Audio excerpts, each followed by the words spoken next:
Hey everybody, what's going on? It's your friend James Shaw. I am so thankful that you are jumping in here to be part of this community today and learn from elite people. I love talking to elite people who are doing elite things. That's what we talk about all the time. And today is something, this is an important conversation, Ashley, because you've got this community in Facebook. There's more than one Facebook community out there, folks. And it's to help those who consider themselves to be introverted succeed in a business. It feels like you've got to be this bubbly, high I extroverted person, and yet you can make it, even if that's not who you are. And I'm so thankful for what you do. Would you introduce yourself to everyone, tell them who you are and where you are and a little bit about you? Yes, thank you so much for having me. I'm Ashley Harwood. I'm based in the Boston, Massachusetts area, and I'm an agent. I'm also a trainer and speaker and soon to be author, not quite yet. And I help introverts like myself. It's really great. Yeah, you have a book coming out, which you're finishing up, I think, right now. Isn't that where you are on that? I am, yes, that my manuscript is due in about a week. I'm so proud of you. So well done. Um, this is a business that everybody thinks all you have to do is have a great bubbly personality and you'll do great, which isn't true, by the way. You can have a wonderfully bubbly personality and be horrible at this business. But one that's the people that don't have that feel at a disadvantage sometimes, and yet it's not true. They make some of the best agents. So I'm just curious about, tell them about the Facebook group so they can join it if they want. But what even got you to start that? So the Facebook group is very simple. It's called Introverts in Real Estate. I started it because I felt like if I was struggling with this, other people were too. And it might be nice to know that we're not alone, especially as introverts. We tend to self seclude sometimes. So, and real estate as a solo agent, especially, can be very lonely. So, I've tried to build a community of people who have something in common and also to um, just start talking about this thing called introversion that most people weren't talking about, at least not in the sales world. Well, we fully support the group. I want everybody who wants to be a part of it to go join it and learn. I'm a member, and it's been of great value to me. I want to hear your story, your journey to this, because you got into real estate for a reason, but then maybe along the way at some point felt some disconnect between kind of your natural behavior and what you might thought it take to succeed in this. Can you walk me through that? Yeah. I first got into this business. I was a very strange child, and I always knew that I wanted to be in real estate. I would sit there and look at the house listings when I was like 7 years old. So it was always kind of in me, and it was just a matter of timing. So when the timing was right, I went and got my license, joined up with KW, which is still the best company around, in my opinion, and started going into training right away. I went to Bold like a month after having my license. I went through Ignite, went through a lot of trainings, and what I found was I was doing the things that I was taught, but there weren't a lot of other options taught in terms of how to go find business. So the disconnect that I found was um, the things I was doing that were working, like meeting people in person, networking, those I wasn't being taught as much. It wasn't being pushed as much. And granted, this a lot has changed. This was over 10 years ago. And I also didn't realize I was an introvert. So I was running around going to all these groups and making cold calls and doing everything and burning myself out all the time. And I didn't know why. Yeah, I And mean, if you're taking Bold 10 years ago, I was coaching it then. We were never in a room together, which is unfortunate. That would have been fun to have a Bold together. But yeah, I mean, we're teaching you for sale by owners, we're teaching you expireds, we're teaching you, all of these things that require. I mean, I imagine that just was zapping your energy like crazy because it just wasn't a natural lane for you. Is that right? it is right. And I gave it a shot, and I still advise people to give those things a shot. But when it wasn't quite aligned, I didn't feel comfortable letting go of it because it felt like, no, no, you have to do these things or you're going to fail. Interesting. It's funny. I would consider myself to be more introverted than extroverted, and a lot of people I think are surprised by that. But I do. I get very tired after I do stuff. I can be very awkward in like group social settings because I don't know what to do. But I liked expireds, and I liked expireds because I could sit in a room by myself and close the door and put on my headphones and just dial through the list, and I didn't have a lot of attachment, and then it was done and I could go home. So I've it's interesting that certain behavioral types don't make you better at something, but do understanding where your strengths are is probably pretty important. Yeah, and I actually have a chapter on expireds and for sale by owners in my book because it is something that works for a lot of people, introvert or extrovert. That doesn't really correlate to what's going to work for you in terms of lead gen. It's a lot more nuanced than that. But what I was finding and getting frustrated with was not having a complete world of training with a lot of different options and a lot of grace for doing different things, if that Yeah, makes sense. it makes total sense. So then what did you start to uncover as you were figuring this out and kind of having this realization that wait a minute, there's going to be other options out there that better fit my personality and my behavior? Well, I'd already shifted gears a little bit in my lead gen strategies. Um, and then I was going through some stuff in my personal life. I started going to see a therapist, and she actually recommended the book Quiet. And the author is Susan Cain. It's my favorite book on this topic. And I read that book and I realized, oh my God, I'm an introvert and I am burning myself out without realizing it. So that's when I made some really significant changes in how I schedule my days and where I was spending my energy and became a lot more focused on my expenditure of energy versus just time and money.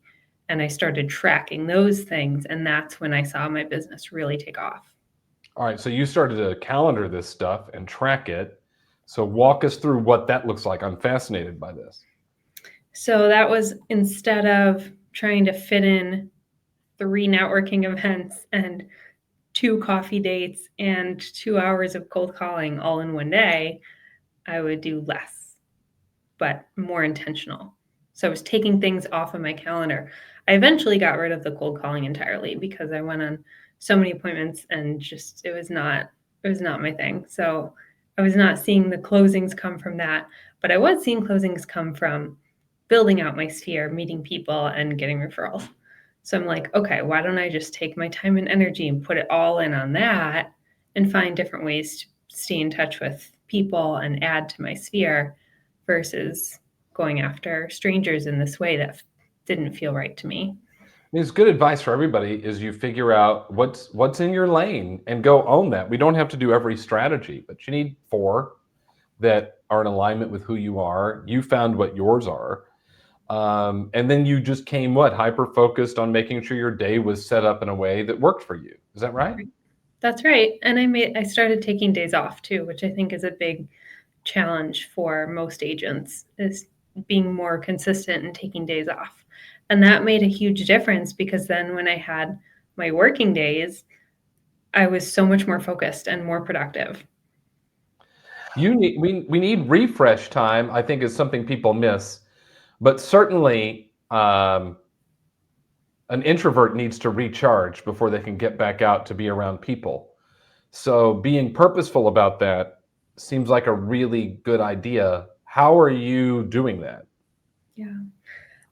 Well, I'm no longer a solo agent, so that's where you'll hear me talk in past tense.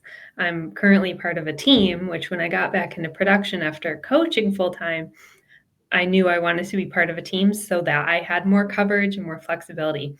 But as a solo agent, how I would take days off, I would just find people in the office who I trusted and we'd cover for each other. Or sometimes we'd say, okay, I'm going on vacation for a week, log your hours, I'll write you a check when I get home. And it just made my life so much easier. Yeah. You do something now, though, you call it a joy plan, Yes. again, to help you recharge. And I know this is something you're really passionate about. Can you tell us about that? Yes. So remember from Bold, the growth plan, Yep. where every month you have something that you're doing. You're reading a book, you're going to a conference, you're going to a training, and that's all great. And I think it's also important to have a joy plan. So you're making sure that you're enjoying your life. So what it is every month, it's very simple. Every month you plan something fun to look forward to. That's And it. we have it that we're going to give to our Inspire members, so you can go do it, and it's fun. But sitting down and having that on your calendar, I think, is a really, really smart idea. Will you um, just kind of think about, as you've reflected on your time in the business and knowing who you are and what's in your lane and what brings you energy and what takes energy and how to recharge, looking back, knowing now what you know, what do you wish you knew then? I wish I knew that it's okay to pivot, to make changes, and to try a bunch of things and let go of the things that aren't quite aligned. I carried around a lot of guilt for years after I stopped cold calling. Like 9 to 11 every morning, I felt like, oh man, I really should be on the phone. But that wasn't in my business plan any longer. So I would give myself permission faster to go after what was working. It seems like I've heard a lot of people say to me, I know I should be doing such and such, but blah, blah, blah.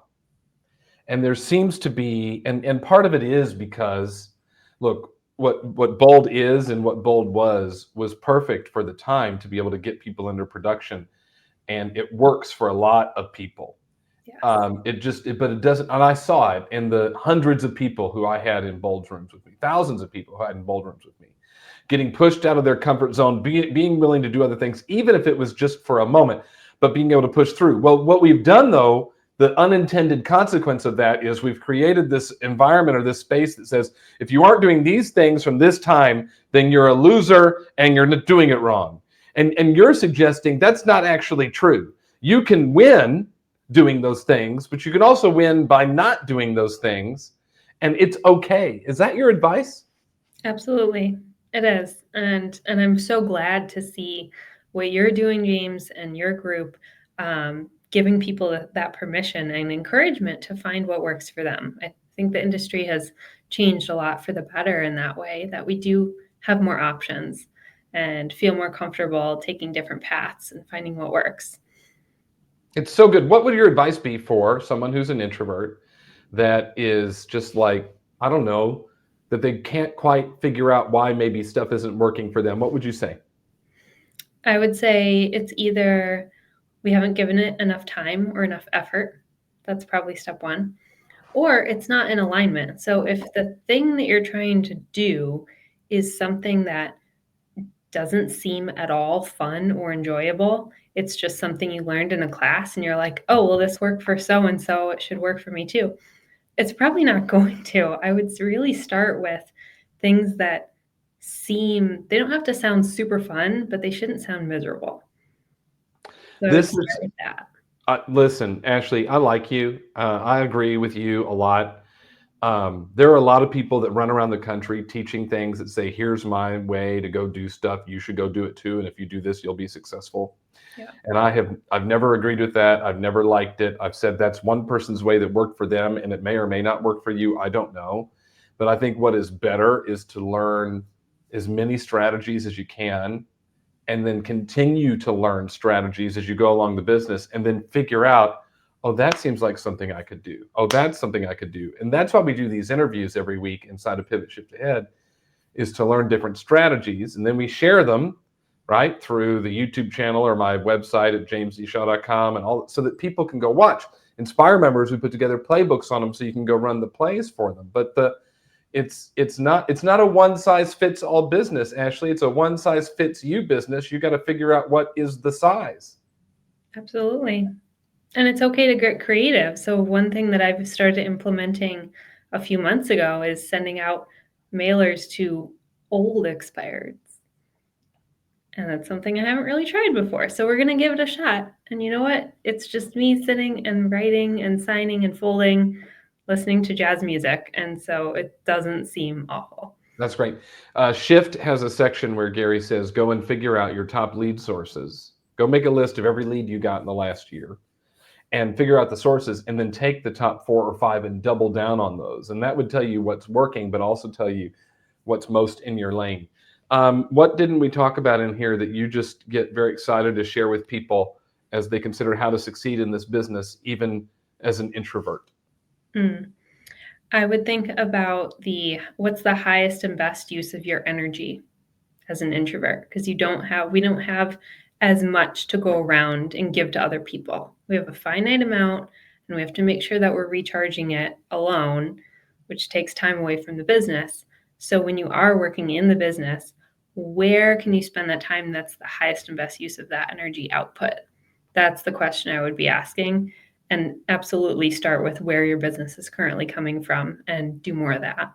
That's so great. Last question. If you had to make a list of the top Facebook groups for real estate agents, is there a group that you would put toward the top? Yes. In fact, I'm turning beet red now. I would put the pivot shift head group right up there, and then lab coats, and then I couldn't let it go. I've debated as to whether or not I was going to bring it up. I just think it's so fun because Ashley wrote this piece for Housing Wire that she listed the top 15 Facebook groups for real estate agent, and we didn't make the list, so I emailed her or I texted her or whatever I did and said, "Are we number 16?" I totally I'm blanking. I'm writing this article. I'm trying to research, and of course I couldn't I don't know why. I don't know what's wrong with me. I blanked. It's all good. I appreciate you anyway. I Well, love now what you it'll do. be a funny joke forever. And it will be. It'll be something we'll always remember. And some of I love lab coats. My friend Emily Peckham made the group. Emily sends me a text like, "Sorry you didn't make it, but I'm on the list." It's so good. But then you put your own group in there as you Of course I should. did. Yeah, of course you should. I Well, love it. then I had Ashley, people messaging me, congratulating me for making the list. for I'm like, making "Haha, your look own at list you." that you wrote. That's so good. Oh, I love it. Well, I appreciate all you do. I love it's a fun joke. You took my razzing really well about it, but it's totally good. Even Nick Baldwin was like, "You didn't make the list." I'm like, "She says she forgot, Nick. Leave me alone." But it's pretty good. Ashley, thank you. I appreciate you so much. Thank you for helping our group. We're looking forward. You're going to be at Elevate, our event this spring, to teach a little bit on this, and then for our Inspire members, you have this kind of joy plan available to you. Ashley, be well. Thanks for being here. Thank you.